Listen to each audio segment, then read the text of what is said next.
नमस्कार,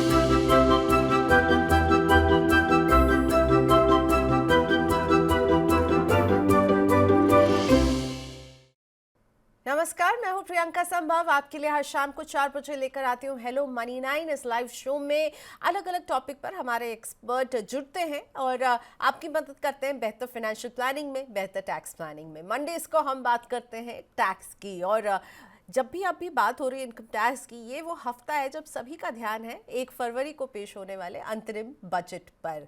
मौजूदा सरकार आम चुनाव से पहले ये बजट पेश करेगी और इसीलिए इसे चुनावी बजट भी कहा जा रहा है। टैक्स पेयर्स को काफ़ी उम्मीद है, क्योंकि याद कीजिए 2019 का अंतरिम बजट तब के वित्त मंत्री पीयूष गोयल ने जब पेश किया था तो बहुत सारे फायदे हुए थे। 5 लाख तक की कमाई करने वालों को इनकम टैक्स में छूट की घोषणा की गई थी। जी हाँ, मैं बात कर रही हूँ 87A की रिबेट की। इसके बाद सैलरीड के लिए स्टैंडर्ड डिडक्शन को 40,000 से 50,000 रुपए बढ़ाया गया था। ग्रेच्युटी की सीमा जो पहले 10 लाख थी उसे बढ़ा करके 20 लाख रुपए कर दी गई थी, और प्रधानमंत्री किसान सम्मान निधि के तहत छोटे किसानों को 3 किस्तों में 6,000 रुपए देने का ऐलान किया गया था। तो ऐसा नहीं है कि अंतरिम बजट है इसलिए कोई एक्शन नहीं होगा।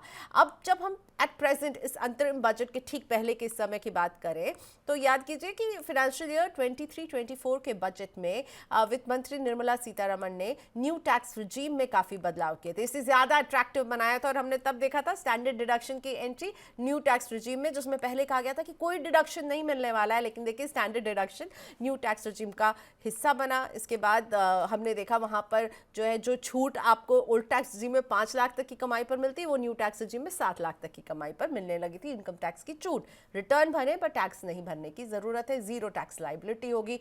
और लग तो यही रहा है कि न्यू टैक्स रिजीम में हम देखेंगे कुछ और फेदर्स जुड़ते हुए इस अंतरिम बजट में। आप क्या चाहते हैं ये भी शेयर कीजिए। आप क्या होते हुए देखना चाहते हैं इस अंतरिम बजट में, जो आपको लगता है कि ये हो जाए तो बस ये बजट होगा आपका बजट। आज इन्हीं सब पर मैं बात करने वाली हूँ कि टैक्स पेयर्स को क्या मिल सकता है, क्या कुछ छूट भी सकता है, यानी कुछ रियायतें जो हैं वो रोल बैक भी हो सकती हैं। मेरे साथ जुड़ रहे हैं taxbuddy.com के founder Sujit Bangar ji. Thank you so much Sujit sir, आपने वक्त निकाला मनी 9 के लिए। बहुत स्वागत है, आप हमारे साथ पहला शो कर रहे हैं। बहुत खुशी हुई कि आप हमारे इस प्लेटफॉर्म के साथ आज जुड़े। इनफैक्ट आप लोग भी अगर सुजीत जी से अपने सवाल पूछना चाहते हैं या फिर आप अपनी राय ही रखना चाहते हैं, मैं चाहूंगी कि आप लोग लिखकर बताइए आप क्या इस बजट में देखना चाहते हैं, और सुजीत सर और मैं उसे डिस्कस भी करेंगे।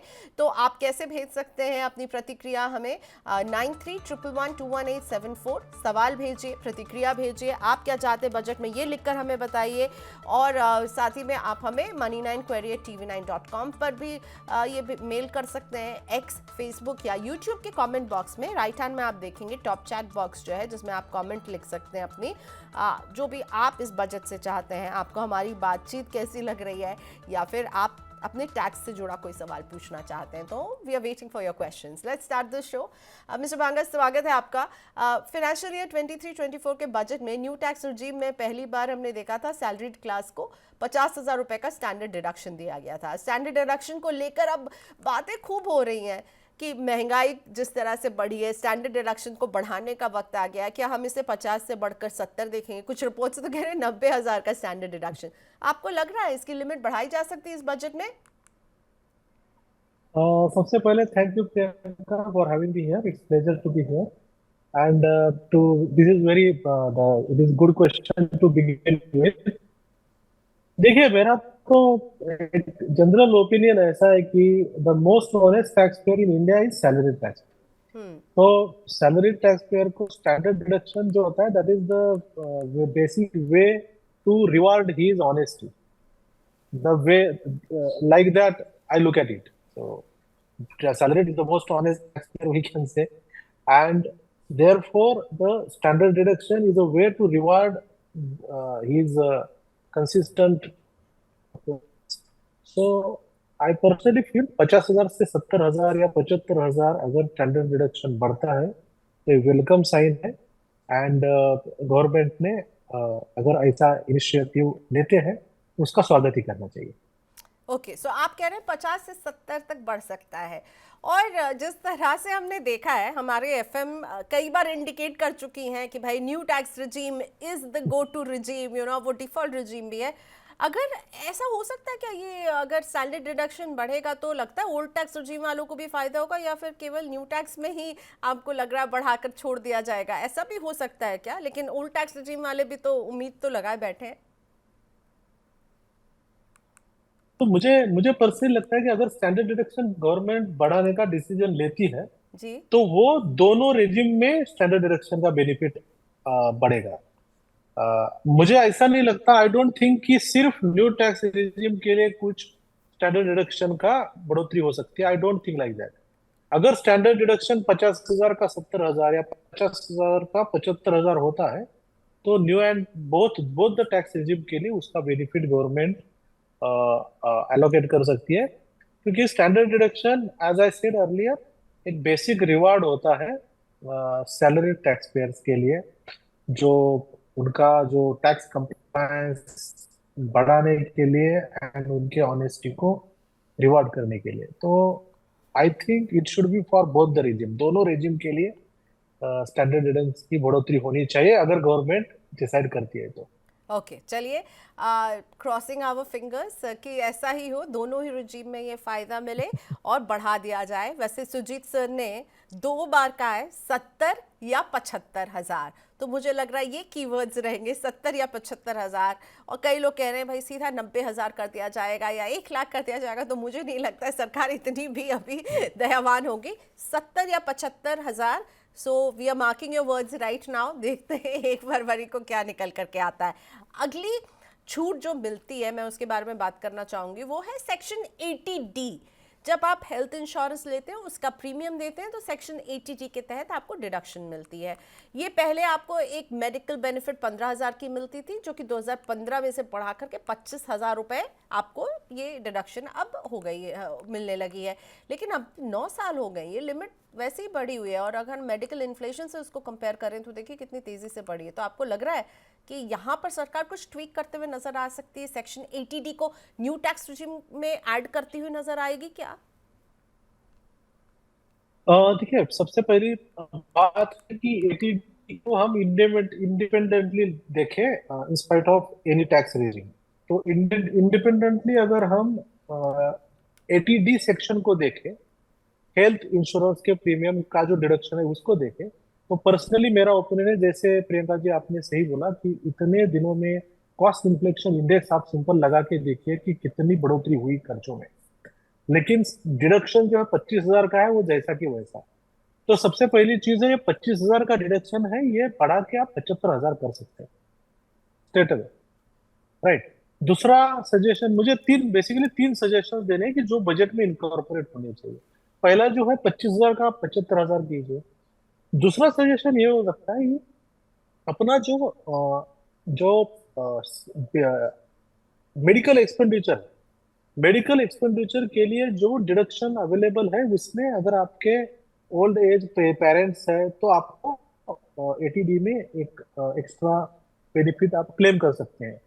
बट मेरा पर्सनल ये ओपिनियन है कि एटीडी सेक्शन का पर्पस ये है कि फैमिलीज को, इंडिविजुअल को ये हैबिचुअल करना कि आप अपने फैमिली को प्रोटेक्ट करने के लिए, कोई हेल्थ इमरजेंसी से प्रोटेक्ट करने के लिए आप हेल्थ इंश्योरेंस ले लो, और जिसके लिए टैक्स डिडक्शन आपको मिलेगा। ये इंसेंटिव उसके लिए दिया है। बट क्या होता है अगर किसी ने हेल्थ इंश्योरेंस दिया नहीं और मेडिकल इमरजेंसी आती है और एक्सपेंडिचर इनक्योर होता है, नॉर्मल फ्लू आता है, कुछ नॉर्मल नॉर्मल जो अपना कोई भी फैमिली मेंबर के इलनेस के कारण, तो मेरा ये सजेशन है कि बजट में गवर्नमेंट ने इस चीज की तरफ ध्यान देना चाहिए कि डिडक्शन दो तरह का होना चाहिए। एक तो आप प्रीमियम पे कर रहे हो अप टू 25,000, तो आपको 25,000 का डिडक्शन मिलेगा। अगर आपने प्रीमियम नहीं पे किया और आपने एक्सपेंडिचर इंक्लूड किया हम्म। अप टू 25,000 ऑन हेल्थ, आपके पास मेडिकल बिल है, आपने पैसा आपकी जेब से गया है, तभी भी आपको 25,000 का डिडक्शन मिलना चाहिए। ओके। अभी वो डिडक्शन नहीं है, अभी 25,000 का डिडक्शन सिर्फ प्रीमियम को है। एग्जैक्टली। 5,000 तक का आप सिर्फ प्रिवेंटिव हेल्थ चेकअप का डिडक्शन मिल सकता है। तो एक दूसरा एक मेजर जो चेंज है वो गवर्नमेंट ने लाना चाहिए। And as I said earlier की जो 25,000 की लिमिट है वो आप 75,000 तक जो है वो कर दे, तो अच्छा ही होगा उसके लिए। ओके, सो 25,000 की जो लिमिट है उसको बढ़ा दें, ये एक स्टेप अच्छा हो सकता है। और दूसरी बहुत इंपॉर्टेंट बात यहाँ पे कही है मिस्टर भंगार ने कि भाई आप केवल हम उन्हें ही फ़ायदा दे रहे हैं जिनके पास इंश्योरेंस है। जिनके पास इंश्योरेंस नहीं है उनका अगर मेडिकल खर्चा होता है तो क्या उस छूट को भी आप इनकम टैक्स छूट के तौर पर ला सकते हैं। तो लाया जा सकता है या नहीं, ये तो हमें 1 तारीख को पता चलेगा। लेकिन सुजीत सर, क्योंकि सेक्शन 80T का बेनिफिट तो सिर्फ ओल्ड टैक्स रिजीम में ही मिलता है, इस बेनिफिट को फोरगो कर दिया है न्यू टैक्स रिजीम में, तो आपको क्या लगता है इसमें भी वही होगा कि अगर ये बढ़ेगा तो सिर्फ ओल्ड टैक्स रिजीम वालों को फायदा मिलेगा? पर मेरा सवाल है कि मुझे तो नहीं लग रहा है कि सरकार इंटरेस्टेड है कि ओल्ड टैक्स रिजीम वालों को कुछ भी फायदा दे।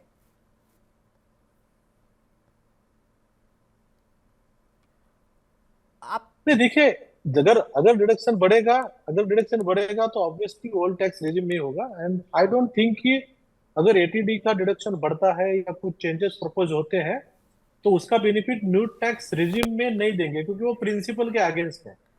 तो as a principle new tax regime will have आपको लोअर टैक्स रेट आएंगे और नो डिडक्शन नो एग्जेम्पशन। तो ओके, एटीडी में अगर कोई भी चेंज हो तो वो ओल्ड टैक्स रिजीम में ही रहेगा। न्यू टैक्स रिजीम में कोई बेनिफिट उसका नहीं मिलेगा अनफॉर्चुनेटली।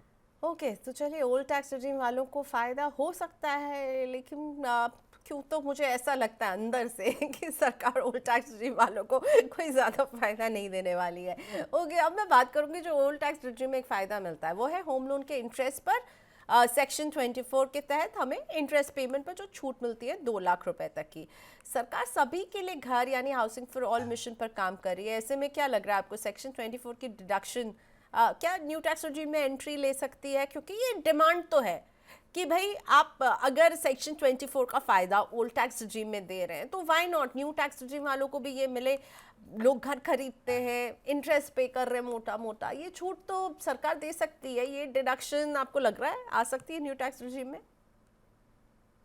देखिए बेसिकली क्या हो रहा है कि सबसे पहली चीज कि न्यू टैक्स रिजीम का जो प्रिंसिपल था वो प्रिंसिपल ये है कि अगर किसी को लोअर टैक्सेस एंजॉय करने हैं and at the same time उसके लिए इन्वेस्ट करने के लिए उसके पास पेयर कैश नहीं है, तो द ओल्ड टैक्स रिजीम उसको अवेलेबल है। पहले कैसा था कि अगर मुझे टैक्स सेविंग करना है तो मैं इन्वेस्टमेंट करूंगा और डिडक्शन क्लेम करूंगा और मैं मेरी टैक्स लायबिलिटी रिड्यूस करूंगा। लेकिन इन्वेस्टमेंट करने के लिए कैश आउटगो होता है। मेरे पास जो डिस्पोजेबल कैश है उस डिस्पोजेबल कैश में से I have to do some outgo for investment, right. तो मेरा डिस्पोजेबल कैश अगर मेरे पास 3 लाख है और उनमें से मैं अगर 1.5 लाख इन्वेस्ट करता हूँ तो मेरा डिस्पोजेबल कैश मेरे पास 1.5 लाख ही बच गया है। अगर मुझे डिस्पोजेबल कैश ज्यादा चाहिए मेरे हाथ में क्योंकि मुझे कुछ ज्यादा खर्चे पर्सनल लेवल पे करने हैं, तो मेरे पास ऑप्शन एक ही था कि मैं इन्वेस्ट न करूं और ज्यादा टैक्स पे करूं। तो गवर्नमेंट ने इस सिनेरियो में एक दूसरा एक उपाय दे दिया कि अगर ऐसे सिनेरियो में आपको खर्चा करने के लिए पैसा ज्यादा लगने वाला है इसलिए आप इन्वेस्ट नहीं कर सकते, तो आप न्यू टैक्स रिजिम ले लो। हम्म। तो इसीलिए गवर्नमेंट ने न्यू टैक्स रिजिम लाया। तो न्यू टैक्स रिजिम में मैं तो पूरा कन्विंस हूँ कि गवर्नमेंट स्टैंडर्ड डिडक्शन के बियॉन्ड कोई डिडक्शन अलाउ नहीं करेंगे, क्योंकि वो न्यू टैक्स रिजिम के प्रिंसिपल के ही फिर अगेंस्ट जाता है। ओके, सो तो फिर आपको एक ऐसा फिर आप रिजीम फिर वो बनाया, एक ऐसी टैक्स की प्रणाली बनाई जिसमें टैक्स पे डिडक्शंस नहीं ले रहा होगा, राइट? और इसीलिए कम उसको फ़ायदा क्या है कि वो कम टैक्स पे कर रहा है। इसमें ऑलमोस्ट 6 स्लैब्स हैं और स्लैब की शुरुआत भी थोड़ा लेट होती है। 3 लाख जो है वो basic 3 lakh income exemption limit है। ऑल राइट, अभी एक सवाल मैं आपसे ये पूछने ही वाली थी और यहाँ देखिए हमारे लाइव दर्शक ने श्याम सुंदर गुप्ता जी ने पूछा। नमस्ते श्याम सुंदर जी, बहुत दिनों के बाद आप हमारी टाइमलाइन में आए हैं और सबसे पहले मैं आप ही का सवाल लूंगी क्योंकि एनपीएस से जुड़ा मेरा भी सवाल था सुजीत सर। इसके बाद मेरा सवाल, पहले श्याम सुंदर जी का सवाल। ये बोल रहे हैं कि फॉर असेसमेंट ईयर 24-25 मुझे बताइए कि न्यू टैक्स रिजीम के अंतर्गत एनपीएस कंट्रीब्यूशन में किस तरह का डिडक्शन अभी है और हम कौन कौन से डिडक्शन ले सकते हैं न्यू टैक्स रिजीम में। तो सुजीत सर ने अभी ठीक पहले बताया था कि आपको न्यू टैक्स रिजीम में एक तो स्टैंडर्ड डिडक्शन मिलता है और एनपीएस पर कैसे छूट मिलती है सुजीत सर से जानते हैं। सुजीत सर। तो एनपीएस में ऐसा है कि एनपीएस में बेसिकली न्यू टैक्स रेजिम में स्टैंडर्ड डिडक्शन तो मिलता ही है हम्म। आपको, वो छोड़ के सिर्फ एक डिडक्शन मिलता है, वो एनपीएस होता है। लेकिन एनपीएस का deduction is not a simple way, मतलब कि मैं खुद नहीं इन्वेस्ट करूंगा एनपीएस में। अगर मैं खुद इन्वेस्ट करता हूँ तो मुझे डिडक्शन न्यू टैक्स रेजिम में नहीं मिलेगा। अगर एम्प्लॉयर कंट्रीब्यूट करता है ऑन बिहाफ ऑफ मी, अगर एम्प्लॉयर कंट्रीब्यूट करता है तो मुझे उसका डिडक्शन मिलेगा। और उस डिडक्शन का एक प्रिंसिपल है, percentage of basic plus DA, उस परसेंटेज के हिसाब से ही उस सीलिंग तक ही आपको डिडक्शन मिलता है। लेकिन वो एम्प्लॉयर ने कंट्रीब्यूट करना चाहिए। तो इसलिए जब आप सीटीसी निगोशिएट करते हैं with your employer when you are joining, तो आप उसमें आप सीटीसी में एक पोर्शन आप रिक्वेस्ट कर सकते हैं कि एक सर्टन पोर्शन आप एम्प्लॉयर कंट्रीब्यूशन में रखिए। सो इसका बेनिफिट लेटर ऑन आप न्यू टैक्स रेजिम लेंगे तो भी आपको इसका बेनिफिट हो सकता है। ये छोड़ के दूसरा कोई डिडक्शन न्यू टैक्स रेजिम में अवेलेबल नहीं, बट ये अच्छा डिडक्शन है। अगर सीटीसी में आपको एम्प्लॉयर अलाउ करता है तो आपको लेना चाहिए, क्योंकि यानी आप NPS that way good investment. Salary को रिस्ट्रक्चर करके आपके एम्प्लॉयर के ही पोर्शन पर मिलता है। पर सुजीत सर, क्यों यस। मिलता है? क्यों नहीं एम्प्लॉय के भी पोर्शन को मिले तो कितना अच्छा होगा। मैं तो चाहती हूँ कि एनपीएस जो है ना वो कम से कम न्यू टैक्स रेजिम में आ जाए। आप नहीं चाहेंगे क्या? आपको क्या लगता है?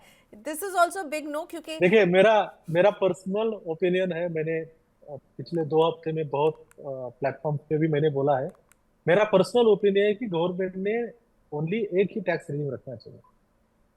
दो टैक्स रिजिम से ना कंफ्यूजन बहुत बढ़ रहा है। और हम यहाँ यूजर्स में देख रहे हैं, हमारे जो लाखों यूजर्स हैं, हम देख रहे हैं कि लोग इन्फॉर्म चॉइस नहीं कर रहे हैं। और जो बेनिफिट है, पर्पज जो है न्यू टैक्स रिजिम का और ओल्ड टैक्स रिजिम का, वही डिफीट हो रहा है। तो बेसिकली ये दो टैक्स रिजिम से कंफ्यूजन बढ़ रहा है। तो मेरा पर्सनल ओपिनियन, आपने पूछा इसलिए बता रहा हूँ, मेरा पर्सनल ओपिनियन है, मैं सुझाव भी हम कल भेजने वाले हैं सोशल मीडिया से गवर्नमेंट को, ये आप ये ओल्ड टैक्स या न्यू टैक्स रेजिम को डू अवे कीजिए, एक ही रेजिम रखना चाहिए। थोड़े से आपको रैशनलाइज करने हैं तो रेट्स को रैशनलाइज कीजिए। और कुछ इंसेंटिवाइज, जैसे आपने बोला एटीडी, स्कूल ट्यूशन फीस, कुछ चीजें हैं कि जो आदमी टैक्स सेविंग के लिए नहीं करता, वो रेगुलर कोर्स ऑफ लाइफ में करता है। तो वो चीजों, वो दो न्यू टैक्स रेजिम ले और ओल्ड टैक्स रेजिम ले। मैं, मेरी बेटी स्कूल को जाएगी, मैं हेल्थ इंश्योरेंस लूंगा, मैं टर्म इंश्योरेंस लूंगा, मैं होम लोन लूंगा तो मेरा ईएमआई जा रहा है। ये चीजें मैं टैक्स प्लानिंग के लिए नहीं कर रहा, हम्म। लेकिन इसका इंसिडेंटल इफेक्ट होके मेरा टैक्स बच रहा है, राइट। तो अगर मैं न्यू टैक्स रेजिम भी लूँ तो मुझे वो इन्फॉर्म डिसीजन लेना है कि जो चीजें मैं ऑलरेडी कर रहा हूँ उससे कितना टैक्स बचा है। अगर उससे ज्यादा टैक्स मेरा new tax regime without deduction बचाता है, then I will go for new tax regime. But people are, ये easier said than done, so okay, so आप कह रहे हैं बेटर। कि दो टैक्स रिजीम जो है शायद हमारे टैक्स पेयर्स के लिए, मेरे जैसे टैक्स पेयर के लिए, आपके जैसे टैक्स पेयर के लिए टू मच हो जाता है। एक ही रिजीम रखिए। और अगर आपके सुझाव कोई मैं अगर लूँ, अगर आप कहते हैं कि बस एक ही टैक्स रिजीम रखिए, तो आप क्या चाहेंगे उस टैक्स रिजीम में क्या क्या हो? आप कुछ चीज़ें तो ओल्ड टैक्स रिजीम से उठाएंगे न्यू टैक्स रिजीम के लिए, या फिर आप कह रहे हैं the way it is, no deduction, only standard deduction, और एनपीएस में एम्प्लॉयर अगर एम्प्लॉयर आपकी तरफ से कंट्रीब्यूट कर रहा है आपके एनपीएस में तो वो डिडक्शन। आई और would you like to add some deduction to the new tax regime? देखिए, अगर एक ही टैक्स रिजिम रखते हैं तो सबसे इंपॉर्टेंट है कि income tax is a progressive taxation, like a pyramid. Progressive taxation मतलब है कि जो ज्यादा, जिसकी ज्यादा आय है उसको ज्यादा टैक्स करो, जिसकी कम आय है उसको कम टैक्स करो। यस। ये बेसिक प्रिंसिपल होता है प्रोग्रेसिव टैक्सेशन का। तो एक सिंपल टैक्सेशन टैक्स रिजिम आपको रखना है, तो उसमें आपको बेसिक एग्जेप्शन लिमिट, आप जितना बढ़ाए उतना अच्छा होता है। आप ये 2.5 लाख का 3 लाख आपने जो बेसिक एग्जेम्पशन लिमिट किया है न्यू टैक्स रिजिम में, वो आप रखिए। और स्टैंडर्ड डिडक्शन आप 50,000 का 70,000 कीजिए। And then you can keep the regular rate. And अगर आपका टैक्स रिवेन्यू एनालिसिस देख के कितना शॉर्टफॉल हो रहा है, क्या हो रहा है, अगर आप up to 7 lakh and up to 10 lakh कुछ रेट्स रिड्यूस कर सकते हैं, गुंजाइश है as per the available data, तो फिर भी वो वेलकम स्टेप है। But at least basic exemption limit 3 lakh लेके जाना और स्टैंडर्ड डिडक्शन 70,000 तक ले जाना, इससे बहुत रिलीफ मिलेगी in the lower strata of the pyramid. And that is what matters more. Okay, so आप कह रहे हैं एक रिजीम लाइए, ठीक है, आप बेसिक एग्जेम्पशन लिमिट जो 3 लाख का है वही लागू रखिए सबके लिए, पर प्रोग्रेसिव टैक्सेशन जो आपने कहा, I really like that idea. जो ज़्यादा कमा रहा है, जिसकी आय ज़्यादा है, वो ज़्यादा टैक्स दे, और नीचे जैसे जैसे वो आते जाएंगे तो लोगों को कम टैक्स देना पड़े। This is what Sujit sir's expectation is from this budget. Basic exemption limit को लेकर के मांग उठ रही है कि भाई आपने ओल्ड रिजीम के बेसिक एग्जेम्पशन लिमिट को बहुत दिन से, बहुत सालों से टच नहीं किया है सुजीत सर। आपको लग रहा है कि इस बार, क्योंकि ये चुनाव के ठीक पहले वाला बजट है, तो ओल्ड टैक्स रिजीम की बेसिक एग्जेम्पशन लिमिट जो है शायद सरकार बढ़ा दे? डिमांड तो जोरों से है और बहुत समय से उसे टच भी नहीं किया है। देखिए, बेसिक एग्जामेशन लिमिट 2.5 लाख पे 2.5 लाख पे एक जगह पे स्टिक है, बट गवर्नमेंट ने रिबेट्स और ये चेंजेस किए हैं। जैसे अगर आपका इनकम अप टू 5 लाख है तो आपको 87A का रिबेट मिलेगा, और जिससे प्रैक्टिकली 5 लाख तक अगर अगर आपका टोटल इनकम जाता है तो आपको टैक्स नहीं पड़ेगा। हाँ, 5 लाख के ऊपर जाता है तो आपको टैक्स पड़ सकता है 2,51,000 से। पर अगर 5 लाख के नीचे है तो आपको टैक्स नहीं पड़ेगा बिकॉज ऑफ दैट रिबेट। तो बेसिक एब्जम्पशन लिमिट बढ़ाया नहीं, फिर भी रिबेट तो अभी अवेलेबल है जो इंडिविजुअल को बेनिफिट देने के लिए। बट एज इट इज, अगर बेसिक एग्जामेशन लिमिट बढ़ाना is a very logical way, but वो टैक्स रिवेन्यू का जो टोटल एक्सपेक्टेड शॉर्टफॉल और ये सारा एनालिसिस करना पड़ेगा। But personally I feel that कि 3 लाख का जो बेसिक एग्जामेशन लिमिट है वो रिजनेबल रहेगा। हम्म। जो अभी जो न्यू टैक्स रिजिम में दे रहे हैं, तो 3 लाख का बेसिक एग्जामेशन लिमिट रिजनेबल रहेगा। और स्टैंडर्ड डिडक्शन अगर आप थोड़ा बढ़ाते हैं, 70,000 तक करते हैं, तो शायद आप टैक्स रेट्स को ट्विक भी ना करें ना ज्यादा, तो भी चल सकता है। क्योंकि जो इनकम 5 लाख से 10 लाख तक होता है ना, वही ज्यादा मैटर करता है। वहाँ वहाँ टैक्स पेयर्स को 10,000 5,000 रुपए भी बहुत मायने रखते हैं। हम्म। तो वहां पे छोटी छोटी चीजें बहुत इम्पोर्टेंट हो जाती है। ओके, सो स्टैंडर्ड डिडक्शन, मुझे लग रहा है आप शुरुआत से अभी तक स्टैंडर्ड डिडक्शन एक डिमांड है जिस पर आप भी टिके हुए हैं। कुछ और टैक्स एक्सपर्ट से मेरी बात हो रही थी, उनको भी यही लग रहा है। सो लेट्स होप कि स्टैंडर्ड डिडक्शन के फ्रंट में हम अच्छी खबर देखें।